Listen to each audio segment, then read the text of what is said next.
আমরা সবাই শুনেছি সময় এবং জোয়ার কারোর জন্যই অপেক্ষা করে না। নিঃসন্দেহে এইটা আমাদের জীবনের সবথেকে মূল্যবান জিনিস। এটা সত্যি স্পষ্ট যে আমাদের কাছে সবথেকে মূল্যবান সম্পদ হচ্ছে সময়, যেটা কিন্তু আমরা প্রায়ই খারাপভাবে ব্যবহার করি।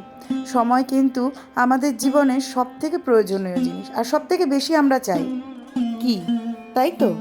সত্যি মনে হয় না যে একটু সময় থাকলে আমি আজকের এই কাজটা করে নিতাম, কিংবা এটা হয়ে যেত, কিংবা এটা করে ফেলতাম। কিন্তু সময় আমাদের কাছে থাকে না।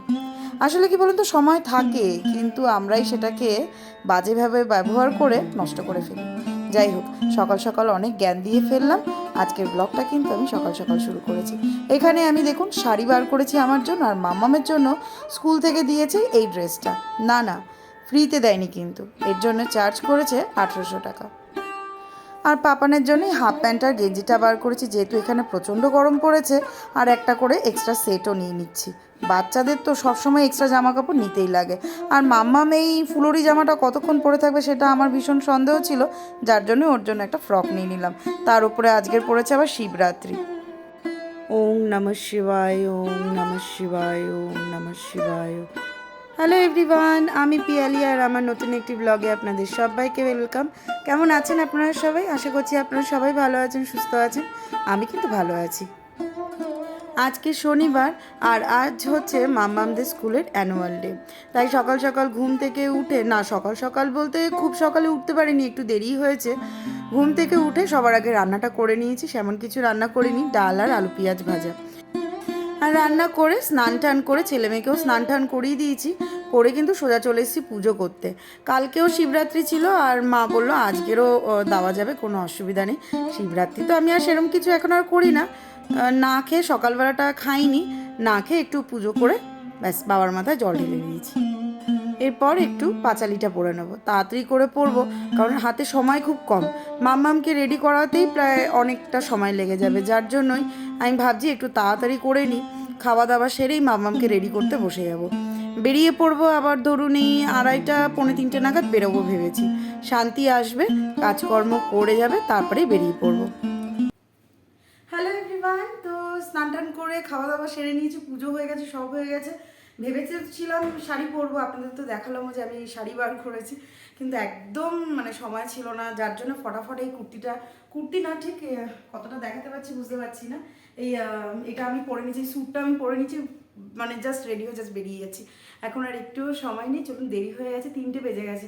3:30টার মধ্যে পৌঁছাতে বলেছে, তো ওখানে একটু তাড়াতাড়ি না পৌঁছালে না আবার পার্কিংটা পাওয়া যায় না। চলুন বেরিয়ে পড়ি, আর কথা বলে সময় নষ্ট করবো না। মামা অলরেডি চলে গেছে, আর বাবা অলরেডি চলে গেছে, ছেলে আমার জন্য দাঁড়িয়ে রয়েছে ওই যে, আর এই যে আমি। চলুন বেরিয়ে পড়ি। ভাবলাম জানেন অনেকদিন শাড়ি পরা হয়নি, তাই আজকের একটু শাড়ি পরবো, কিন্তু সেটাও হলো না। এত সময় কম ছিল আমার হাতে যে আর শাড়ি পরার রিস্কটা আর নিলাম না, কারণ শাড়ি পরতে কিন্তু বেশ কিছুটা সময় লেগে যাবে। চলুন, পৌঁছে গেছি। বাড়ির থেকে খুব একটা বেশি দূরে না, 15 মিনিটের রাস্তা, তাই টুক করে পৌঁছে গেছি। আর ভাগ্য করে কিন্তু পার্কিংটাও পেয়ে গেছি। দেখছেন জায়গাটা কিন্তু খালি। আসলে আমরা জানলাম কি করে জানেন যে এইখানে পার্কিং পাওয়া যায় না? লাস্ট ইয়ারও মাম্মামদের অ্যানুয়াল ডেটা কিন্তু এই হোটেলেই হয়েছিল, মানে এই সাউথ এন্ড হোটেলে। যার জন্যই বুঝতে পেরে গেছিলাম যে পার্কিংটা লাস্ট ইয়ার আমরা পাইনি, তাই ভাবলাম এই বছর একটু তাড়াতাড়ি যাই, তাহলে হয়তো পার্কিংটা পেয়ে যাব। চলুন, মাম্মামের কিন্তু ফ্রেন্ডের সাথে দেখা হয়ে গেছে, আর ব্যাস দেখছেন কি আনন্দ ওর। কতবার বলছি জানেন একটু ঘুরে তাকা, একটু সবাইকে দেখাই, কিন্তু তার আর এইদিকে আর মন কোথায়, সে তো তার ফ্রেন্ডের সাথে যেতে পারলে বাঁচে। সেমন কিছু সাজাইনি জানেন, একটা ছোট্ট হার পরিয়ে দিয়েছি, একটু আইলাইনার আর একটু লিপস্টিক। বাচ্চা মানুষ তো কি আর এত বেশি সাজাবো। কিন্তু হোটেলটা কিন্তু দারুণ সুন্দর সাজানো ছিল। দেখুন এই টাবের মধ্যে কি সুন্দর গোলাপ ফুলের পাপড়ি দিয়ে, আর পুরো টাবটা কিন্তু জলে ভর্তি, তার উপরে গোলাপ ফুলের পাপড়িগুলো দেওয়া। আর তারপরে ঢুকতেই দেখুন কি সুন্দর নারায়ণের মূর্তি। এইটা হচ্ছে সবথেকে ভালো লাগার জিনিস। হোটেল বলুন আর বাড়ি বলুন, যে কোনো জায়গায় যদি ঢুকেই একটা ঠাকুরের মূর্তি দেখতে পাওয়া যায়, তাহলে কিন্তু সত্যি খুব ভালো লাগে। আর আমার অবস্থা দেখুন, ভিডিও করতে করতে বুঝতেই পারিনি যে আমায় ছেড়ে সবাই উপরে চলে গেছে। চলুন আমিও চলে যাই 6th ফ্লোরে, কিন্তু আমি এসে পৌঁছেও গেছি। এখনও কিন্তু সব ফাঁকা, দেখছেন কেউ কিন্তু সেরকম আসেনি। আর এই হলটা ওরা বুক করেছে, লাস্ট ইয়ারও এই হলটাতেই বুকিং ছিল ওদের। আর হাতে যেহেতু বেশ কিছুটা সময় রয়েছে, একটু তাড়াতাড়ি চলে এসেছি তো, যার জন্য সময় অনেকটাই রয়েছে হাতে, তাই ভাবলাম সব কিছুরই একটু একটু করে ভিডিও করে নিই। আর দেখুন পুরো হলটা কিন্তু ফাঁকা, এখনও কিন্তু কেউ সেরকম আসেনি, শুধু আমরা এসেছি আর মামামের যে ফ্রেন্ডটার সাথে প্রথমে দেখা হলো সেই ফ্রেন্ডটা এসছে, আর কিন্তু কেউই আসেনি। দেখছেন টিচাররাও সেরকম এখনও কেউ আসেনি, শুধু প্রিন্সিপাল বোধহয় চলে এসছে। ব্যাস, অনেকটা সময় পেরিয়ে গেছে, তারপরে দেখুন এদের খিদেও পেয়ে গেছে, তো অনেক ফ্রেন্ডই দেখলাম চলে এসছে পরপর। আর মাম্মামের আনন্দের আর ঠিকানা নেই, বসে পড়েছে বন্ধুদের সাথে গল্প করতে, আর এদিকে পাপান তার বাবার সাথে বসে পড়েছে মোবাইল দেখতে। বাড়ির থেকে যখন বেরোই তখন কত শখ করে বলল, মা আমাকে একটু লিপস্টিক পরিয়ে দাও, আমাকে একটু লিপস্টিক পরিয়ে দাও, পরিয়ে দিলাম। এখন দেখুন খেতে গিয়ে সে যে লিপস্টিক কখন উঠে গেছে সে তো তার এখন আর মনেও নেই। তোমায় তোমায় কে সাজিয়ে দিয়েছে আরেকবার একটু বলো তো। পিসি? ও কি কালারের আইশ্যাডো দিয়েছে? গোল্ডেন। আচ্ছা আচ্ছা, looking so beautiful you know. আচ্ছা আচ্ছা, গোল্ডেন শু, ও বাবা, matching matching, very good. Okay, go go play with Sonakshi. দেখুন শুধু মাম্মাম নয়, কিন্তু মাম্মামের যতগুলো ফ্রেন্ড ছিল তারা কিন্তু সবাই ওই লিপস্টিক আইশ্যাডো এগুলো নিয়ে খুব ব্যস্ত ছিল। মেয়েটা আবার বাঙালি জানেন, বেশ একটু সুন্দর কথা বলে গেল আমার সাথে। ঘড়িতে এখন 4:30-এরও বেশি বেজে গেছে, আর দেখুন এখনও ওদের কিন্তু প্রোগ্রামটা শুরু হয়নি। কথা ছিল 4টে থেকে প্রোগ্রাম শুরু হবে, কিন্তু প্রোগ্রাম স্টার্ট হতে হতে এই 4:30-এর বেশিই বেজেছে। চলুন এইবার দেখুন ওরা কিন্তু যারা সিনিয়র কেজিতে পড়ে, যেহেতু এটা মন্টেসরি স্কুল, যারা সিনিয়র কেজিতে পড়ে তাদেরকে এই মেডেলগুলো দিচ্ছিল। আমি ভাবছিলাম আমার মাম্মামও যদি পেত, কিন্তু আমার মাম্মাম কিন্তু এই মেডেলগুলো আর পাবে না, এরকম ড্রেসটাও আর পরতে পারবে না। কেন জানেন? কারণ ওর তো এই বছরই লাস্ট এই স্কুলে, নেক্সট ইয়ার তো ও অন্য স্কুলে চলে যাচ্ছে না, সিনিয়র কেজি কিন্তু মামাম আর কিডজিতে পড়বে না। যাই হোক, কিছু করার নেই, ভর্তি তো করিয়ে ফেলেছি। আর এখানে দেখুন ওদের প্রোগ্রাম কিন্তু স্টার্ট হয়ে গেছে। মাম্মামকে কি দেখতে পাচ্ছেন? ওই যে দেখুন কর্নারে দু হাত তুলে দাঁড়িয়ে রয়েছে। সব মায়েদের চোখ কিন্তু শুধু তাদের সন্তানকেই খুঁজে যাচ্ছে, আমার ছেলে কোথায়, আমার মেয়ে কোথায়, কোন দিকে দাঁড়িয়েছে, এইগুলোই কিন্তু সবাই করে যাচ্ছে। আমারও কিন্তু সেম অবস্থা, আমি অনেকক্ষণের মাম্মামকে খুঁজে খুঁজে লাস্টে দেখলাম যে ওই কর্নারে গিয়ে মাম্মাম দাঁড়িয়েছে। এটা হচ্ছে ওদের ওয়েলকাম পারফরমেন্স ছিল। এবার এক এক করে এক একটা ক্লাসের ডান্স পারফরমেন্স হবে। এরা হচ্ছে প্লে গ্রুপের বাচ্চা, দেখুন কি কিউট, কি কান্নাকাটি করছিল, ডান্স তো করতেই পারছে না, উল্টে কেঁদে ভাসিয়ে যাচ্ছে। আর এরা হচ্ছে নার্সারি স্টুডেন্ট।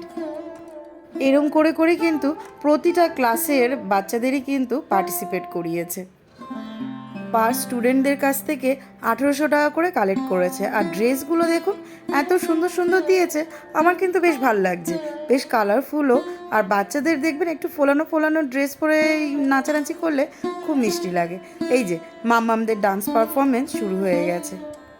মাম্মামদের যে ডান্স পারফরমেন্স শুরু হয়েছে, আমি কিন্তু তার আগেই মাঝখানে এসে বসে পড়েছি, একদম নিচে বসে পড়েছিলাম মোবাইল হাতে নিয়ে, যে না পুরো ভিডিও করব। পুরো ভিডিওটা আপনাদের সাথে শেয়ার করতে পারলাম না, মানে পুরো নাচের ভিডিওটা কিন্তু আপনাদের সাথে আমি শেয়ার করতে পারলাম না, কারণ নাহলে ভিডিওটা আমার অনেকটা বড় হয়ে যাবে। আর তার উপরে গানটাও শেয়ার করতে পারছি না, গানটা শেয়ার করলে তো জানেন কপিরাইট চলে আসবে। যারা যারা এখনও অবধি আমার ভিডিওটা দেখছেন, আশা করছি তাদের আমার ভিডিওটা ভালো লাগছে। ভালো লাগলে পরে অবশ্যই একটা লাইক করবেন, লাইক করতে কিন্তু একদম ভুলবেন না। আর যদি নতুন বন্ধু হন তাহলে চ্যানেলটাকে সাবস্ক্রাইব করে আমার পাশে থাকবেন। প্রোগ্রামের মাঝে কিন্তু ওরা একটা স্ন্যাক্সের আয়োজনও করেছিল। আসলে সবারই মোটামুটি, মানে সব বাচ্চাদেরই মোটামুটি খিদেও পেয়ে গেছিলো, যার জন্য ওরা একটা স্ন্যাক্সের ব্যবস্থা করেছিল। আর কিছুদিন মাম্মামের এই জুনিয়র কেজির ক্লাস হবে, তারপরেই শুরু হবে মাম্মামের জীবনের নতুন অধ্যায়। মাম্মাম যাবে আবার নতুন স্কুলে। যাই হোক, ন্যাশনাল অ্যান্থেম দিয়ে ওদের প্রোগ্রামটা কিন্তু শেষ হয়ে গেছে। আমরাও বেরিয়ে পড়েছি, বেরিয়ে পড়ে একটা রেস্টুরেন্টে ঢুকে পড়েছি, রাত্রিবেলায় ডিনারটা করে একেবারে বাড়ি ফিরবো। সকালে তো সেরকম কিছু রান্নাবান্না করিনি, আপনাদের তো বললামই ডাল আর আলু পেঁয়াজ ভাজা করেছি। রাতে আবার রান্না করব, ওর জন্য ভাবলাম রাত্রিবেলা একেবারে খেয়ে দিয়েই বাড়ি যাই। নিয়ে নিয়েছিলাম আমার জন্য একটুখানি আইসক্রিম শেক, আর মামামের জন্য পাইনাপেল জুস, আর ওর বাবার জন্য কোল্ড কফি। পাপান কিন্তু সেই যে একটা ঘুম লাগিয়েছে, এখনও তার ওঠার নাম নেই। সে ঘুমিয়ে ঘুমিয়ে দিদি আর নাচ বোধহয় স্বপ্নে দেখে ফেলেছে। আজকের দিনটা আমার বেশ ভালোই কাটলো। কেন জানেন, মাম্মামের এরকম ডান্স পারফরমেন্স দেখতে আমার কিন্তু ভীষণ ভালো লেগেছে। যাই হোক, চলুন বাড়ি চলে এসেছি, আজকের ব্লগটা আমি এখানে শেষ করছি। সবাই ভালো থাকবেন, সুস্থ থাকবেন। আমি চলে আসবো নতুন একটা ব্লগ নিয়ে। দেখা হবে খুব শীঘ্রই।